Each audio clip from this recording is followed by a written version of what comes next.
Oh, Kansas. Author Daniel Scott.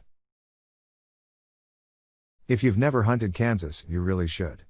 Being a southeastern Oklahoma boy, I've never experienced anything quite like it.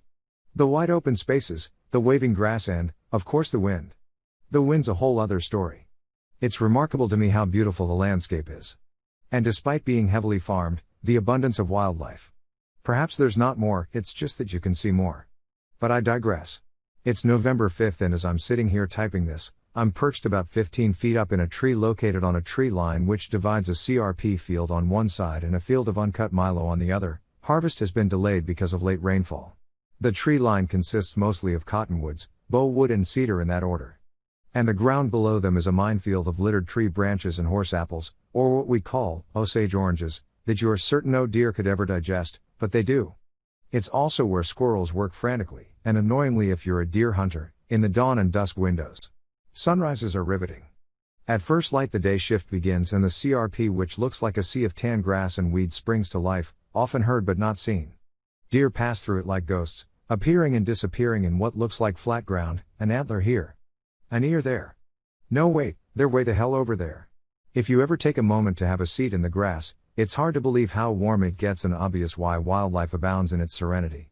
Pheasants cackle in both the morning and evening light while birds and bugs aplenty chirp and buzz all day long. Geese and ducks can often be heard overhead. If you are lucky you might even see or hear some turkeys gobbling, clucking and feeding along. Maybe even the digital sounding song of the sandhill crane passing overhead as they migrate through. When dark nears the pheasants give way to the night shift. Critters like raccoons, armadillos and possums scurry. While owls and coyotes give an audible warning that they are on the job. Occasionally you'll hear the hum of a combine as a farmer works under a mixture of moonlight and headlights trying to beat tomorrow's forecast for rain. As for the sunsets, they are ravishing and unparalleled by anything you've ever seen. The sun once down sets the stage for the stars, which are breathtaking and unpolluted by artificial light. Last night, in fact, the Big Dipper looked so large and low to the landscape I felt like I could walk over and climb inside its scoop. Truly a sight to behold. Through all of this continues the wind, rarely ceasing but continuously changing its mind as to where it's headed. During November, the mornings are frigid. The middle of the day is relative to the sun, warm when the sun's upon you and instantly cool when it's not. But don't let all this exalting of its beauty steer you astray. When it's cold it can be a brutal beast. I don't think I've ever been colder in all my life than in Kansas. On one particular day that I received an error from my iPhone, too hot to operate.